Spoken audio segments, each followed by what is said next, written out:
అందరికీ good morning అండి. Bachirao ఏఐఐఏఎస్ study సర్కిల్కి welcome అండి.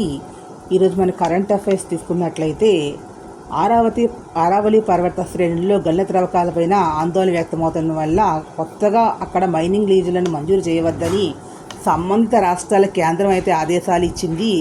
అంటే అట్ ది సేమ్ టైం ప్రకృతికి నష్టం కలుగచేయకుండా ఆరావళి ప్రాంతాల్లో త్రవ్వకాలు చేపట్టేందుకు ఒక సమగ్ర శాస్త్రీయ నిర్వహణ ప్రణాళికను రూపొందించాలని భారత అటవీ పరిశోధన విద్యా మండలికి కోరింది అనేటటువంటిది గుర్తుపెట్టుకోవాలి.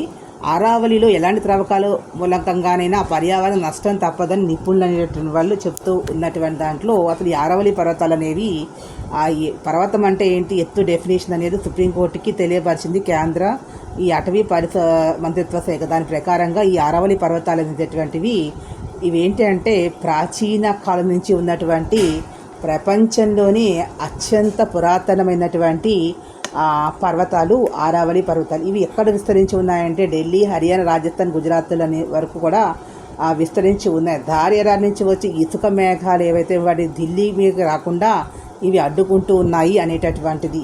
అదేవిధంగా ఈ 4 రాష్ట్రాల్లో ఢిల్లీతో పాటుగా 4 రాష్ట్రాల్లో భూగర్భ జల మట్టాలను కాపాడుతూ వాతావరణ మార్పులను తట్టుకునే సామర్థ్యాన్ని ఇస్తూ జీవ వైవిధ్యాన్ని రక్షిస్తూ ఉన్నాయి అనేటటువంటిది.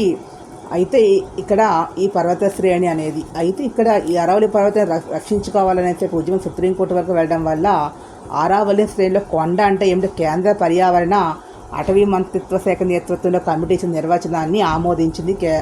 ఈ యొక్క నిర్వచనం ఏమిటి అంటే చుట్టూ ఉన్న ప్రదేశం కన్నా కనీసం 100 మీటర్లు ఎత్తైన ప్రాకృతిక స్వరూపాన్ని కొండ అంటారని, 500 మీటర్ల పరిధిలో అలాంటి కొండలు 2 ఉంటే అది పర్వత శ్రేణి అవుతుందని నిర్వచనం చెప్పారు.